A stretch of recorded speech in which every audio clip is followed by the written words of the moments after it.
Nos acompaña a esta hora Luis Córdoba. Él es profesor universitario e investigador en orden, conflicto y violencia. ¿Cómo está, profesor? Muy buenas tardes.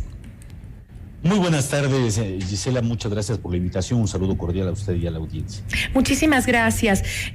Doctor, las autoridades han confirmado el asesinato de 44 personas dentro de las cárceles en esta última masacre en Santo Domingo de los Áchilas. Según el ministro del Interior, Patricio Carrillo, la mayoría presentó heridas de arma blanca, según informa en una rueda de prensa. Sin embargo, según detalla el informe promulgado por la revista Plan B, el enfrentamiento primero fue a tiros y después los caídos fueron rematados con cuchillos. También Fausto Salinas hizo algunas intervenciones como comandante general de la policía. Confirmó que hubo disparos en el interior de la cárcel, pero había dicho que esto se había registrado cuando la policía ya había ingresado a las instalaciones del centro penitenciario para controlar y para proteger, dijo, a los internos. ¿Está el gobierno de alguna manera encubriendo la participación de sus propios miembros, tanto policiales como militares, en estas situaciones violentas que se están dando? ¿Cree usted? Yo creo que es evidente que están encubriendo la negligencia con la que están actuando de manera institucionalizada. Y esto porque el concepto con el que el gobierno está enfrentando el desafío del crimen organizado dentro y fuera de las cárceles es erróneo. Desde el momento en que se policializa el sistema de rehabilitación social, pierde todo sentido la cobertura de lo que es la reinserción social de aquellas personas que han cometido un delito y se les convierte en verdaderos enemigos de la sociedad, y por lo tanto la única posibilidad para ellos es precisamente la anulación, la neutralización o la propia muerte. Ese es el concepto con el que se está manejando actualmente las cárceles y es una de las razones fundamentales por las cuales la violencia está acrecentándose en vez de disminuir. Pero profesor, algo que sí es claro, usted habla de una negligencia, ¿no es cierto?, al interior del trabajo en los centros de rehabilitación, pero las pandillas que operan dentro de estas cárceles no podrían funcionar sin el apoyo de la fuerza del orden. Por supuesto, es que es evidente que cualquier organización, grupo de crimen organizado requiere la participación informal del Estado y sin ellos no es posible ingresar armas, no es posible planificar el asesinato de otros privados de libertad, no es posible la planificación de la fuga de más de 220 reos, entre otras cosas. Es decir, lo que estamos observando nosotros es que en la serie de eventos que han llamado la atención por la visibilización de la violencia, pensemos por ejemplo en los 2 cadáveres que aparecieron colgados en el puente de entrada a Durán, o pensemos en cualquiera de las masacres y los videos que después se divulgan por redes sociales. Eso es producto de un acto de violencia muy bien organizado. O los muertos que ahora están dejando tanto en la frontera con Colombia como también en Manabí, que los dejan con signos de tortura y también con una notita diciendo somos la nueva generación. Por supuesto, y esto es algo que me parece las autoridades o no lo quieren ver o lo están viendo y lo quieren ocultar. El momento que el ministro del Interior, por ejemplo, asevera que esto es producto de actos irracionales, está desconociendo que detrás de la violencia criminal existe una racionalidad. Hay una lógica incluso política que apunta a presionar a las autoridades para que tomen determinadas políticas o tomen determinadas decisiones o se abstengan de tomar ciertas decisiones. En el caso de lo de Santo Domingo, lo que se observa es que el momento en el que los traslados de los reos de una cárcel a otra es un castigo decidido desde las esferas del poder en el ministerio, esto en vez de convertirse en un disuasivo de la violencia, se convierte en el principal mecanismo que dispara la violencia, porque lo que no existe en el Estado ecuatoriano es una comprensión clara de cómo están estructurados los mercados criminales en torno a las cárceles. Lo único que nosotros sabemos de las voces oficiales es que hay una banda que se llama Los Lobos, Los Chonequiles, etcétera. Pero esas alegaciones, esas adscripciones a pandillas, así como el número de pandilleros, eso es mera especulación que no se cuenta con datos precisos. Y ante la falta de evidencia, de datos para tomar decisiones, lo que se hace es obviamente actuar de manera reactiva, como hemos visto. Pero ¿por qué el gobierno no logra hasta ahora tomar el control de, por lo menos, eliminar la corrupción en las filas policiales y militares, justamente para evitar esta alianza con los delincuentes al interior de las cárceles del país, para evitar que participen en este tipo de actos? La causa fundamental es que en el Ecuador no contamos con mecanismos de supervisión y rendición de cuentas externos a la policía y a las Fuerzas Armadas.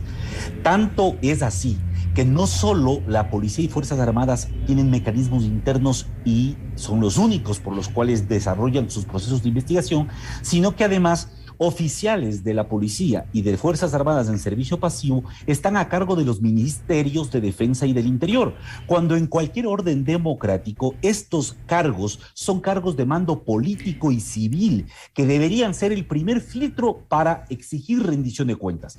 Y por otra parte están mecanismos externos e independientes que existen en algunos países de América Latina y que permiten vigilar precisamente a los miembros de las instituciones armadas, no con el fin de perseguir y debilitarlas, sino con el fin de identificar estos patrones de conducta que se convierten en gravísimos problemas, porque ninguna estrategia de contrainteligencia o ningún procedimiento de neutralización de estos grupos criminales se vuelve efectivo, ya que muchos de estos actores están infiltrados en las propias filas de los uniformados. Entonces también se podría decir que existe un interés económico de por medio en estas redes que existen entre policía, militares y presos o líderes de bandas.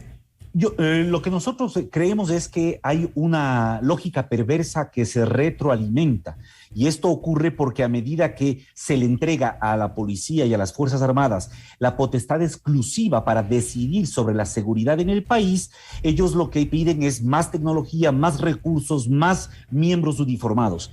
Y esto significa que se robustecen estos aparatos de seguridad sin que pueda eliminarse esta zona gris de criminalidad en la cual también están inmiscuidos.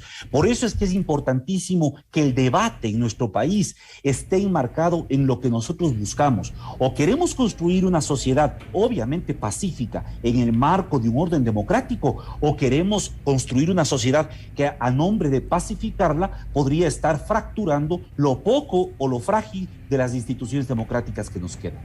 El gobierno ha anunciado un sinnúmero de medidas, operativos, estrategias para prevenir este tipo de desmanes violentos en las cárceles del país.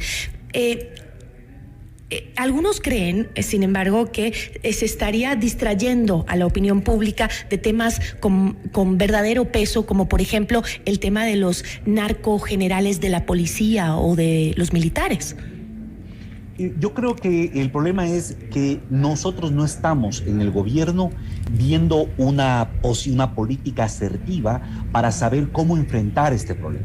¿Y por qué? Porque sigue en una jaula conceptual de pensar que el único enemigo a enfrentar es el narcotráfico.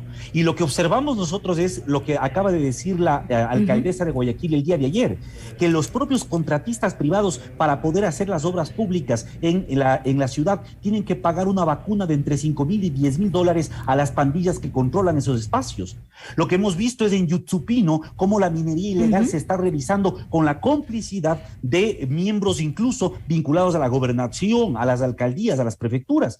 Entonces, cuando queremos todo convertirle en un solo problema, cuando a todos los problemas le vemos cara de clavo, entonces el único instrumento sería el martillo. Pero lo que ocurre en el Ecuador es que hay una diversidad mucho más compleja de esta criminalidad rampante, y mientras el gobierno no logre abrir esta mentalidad, no va a poder enfrentarlo, lógicamente, porque está tratando de resolver un problema que es parecido a un cáncer como si fuese una gripe.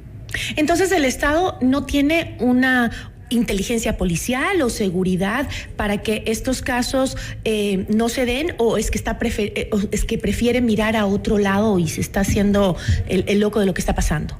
No, yo creo que el Estado tiene instituciones, tiene unidades de inteligencia, tiene una estructura. Se supone que tenemos el Centro de Inteligencia Estratégico.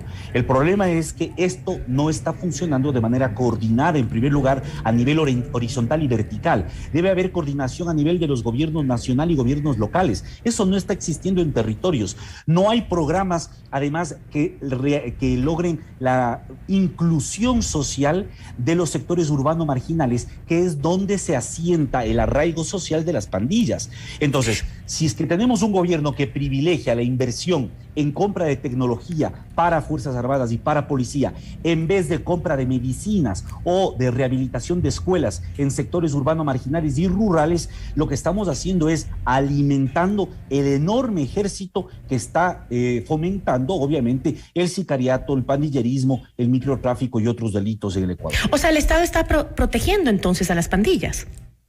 Yo diría que no es que está protegiendo, simplemente no está las está alimentando como lo debe, porque al momento que no logra revertir la dinámica socioeconómica que alimenta todas estas lógicas criminales, pues simplemente es ineficaz lo que haga. El punitivismo, el músculo punitivo no es suficiente para enfrentar el problema que el Ecuador vive actualmente.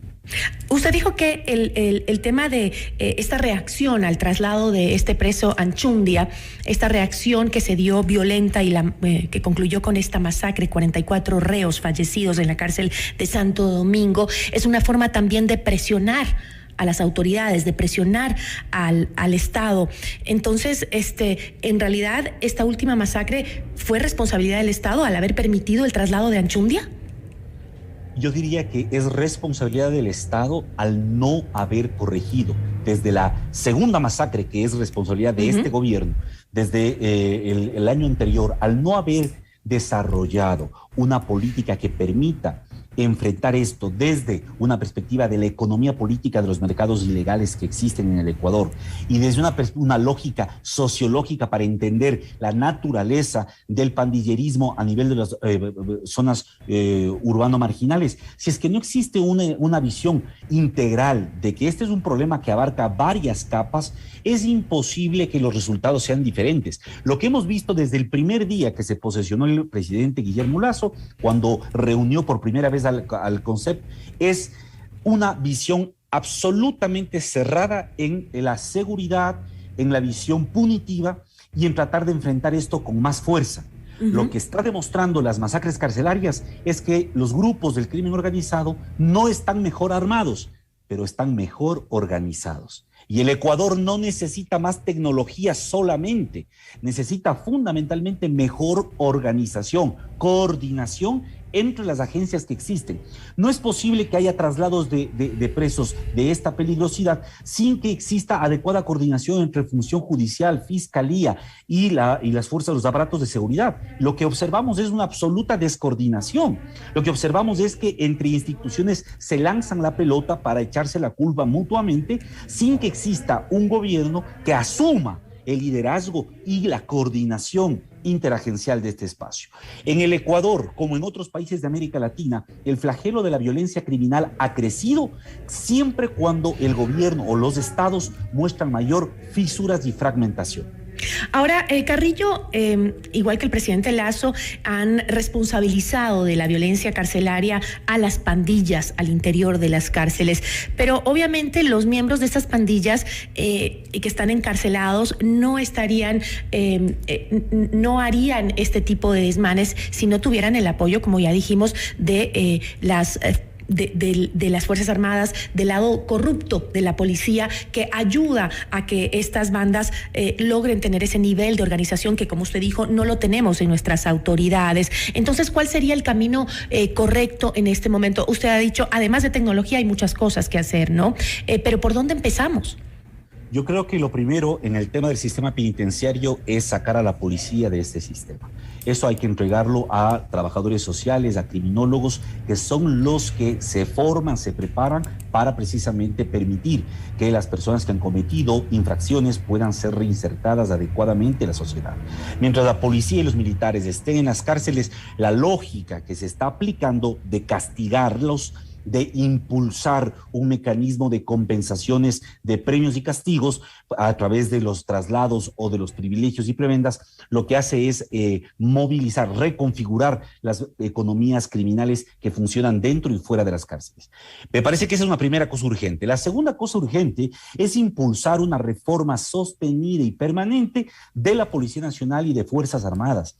Limpiar por dentro las instituciones. Claro, hay desafíos como los que ahora enfrentamos que son de enorme complejidad, como es el tema de la ciberseguridad para las instituciones públicas, inclusive para las privadas, pero no tenemos estructuras o capacidades estatales desarrolladas para eso. Eso implica una reforma institucional que no se está tomando en cuenta. El hecho de darle más presupuesto, más efectivos o más tecnología no es reformar sus procedimientos, sus rutinas, sus culturas organizacionales. Y esto es necesario hacerlo si no queremos caer en el atolladero que vive ahora México, con una sociedad totalmente militarizada, con unas fuerzas armadas que han copado gran parte de la esfera pública y democrática, o el caso de Colombia, que vemos cómo se ha amenazado la muerte de un posible candidato y son capaces de paralizar parte del territorio colombiano, cuando así lo disponen los grupos criminales. De tal manera que estos son dos ejemplos que debemos reflejarnos. Si no queremos ir hacia esos escenarios, es imprescindible reformar las instituciones, recuperar el mando político y civil sobre esas instituciones como primeros mecanismos de supervisión y emprender un proceso de depuración seria de estas cosas, porque los sicarios no aprenden a ser sicarios en un video de YouTube. Para eso se entrenan con aquellos que se especializan en violencia letal. Y normalmente en cualquier estado, quienes se especializan en violencia letal son militares o policías de grupos de élite. Por eso es imprescindible entrar a ese proceso de depuración. Y la última razón: si nosotros queremos enfrentar un problema tan complejo como el de la criminalidad en el Ecuador, sin un programa sostenido de inclusión social que disminuya la brecha de desigualdad, es evidente que estamos caminando al vacío. Pero para eso hay, como usted dice, muchas aristas que mover, ¿no? También el tema del desempleo, el nivel de la crisis económica, también afecta a esos sectores populares en donde los chicos lo único que ven como alternativa es el narcotráfico, es la pandilla, es el sicariato. Por supuesto, el ejemplo más patético probablemente sea el caso de Durán, en donde existe una coexistencia entre autoridades elegidas electoralmente, democráticamente, y organizaciones criminales que son las que proveen agua a través de tanqueros, que son las que les permiten acceder a robar energía de los alumbrado público, entre otras cosas, donde hay un tráfico de tierras feroz. Es decir, ¿por qué ha ocurrido eso y por qué se ha permitido eso durante 15, 20, 25, 30 años? Eso es evidente que se ha permitido porque hay una lógica desde el Estado que está dispuesta a tolerar la desposesión de las personas que viven en estos sectores urbanos marginales a cambio de privilegiar ciertos intereses de las élites económicas, políticas, entre otras. Eso debe revertirse. En los países de América Latina, donde se ha logrado revertir este problema de la violencia criminal y disminuir las tasas de homicidios, ha sido donde se ha logrado compaginar la acción del Estado a través de programas de recuperación urbana, inclusión social. Deme un ejemplo, por favor. Deme un ejemplo. Medellín. El propio candidato presidencial Fajardo, cuando fue alcalde de Medellín, logró revertir lo que era la ciudad de Pablo Escobar, logró revertir a partir de un ambicioso programa de regeneración urbana, de inclusión social, es decir, proveyendo bienes públicos y servicios básicos a aquellos que por esta razón de marginalidad terminan encontrando en la vinculación al sicariato y a otros mercados criminales la posibilidad de subsistir. Pero bueno, el azote de la delincuencia organizada en Colombia no termina. Ahora vemos justamente el paro armado que se ha realizado y donde ya dejan víctimas fatales, ¿no?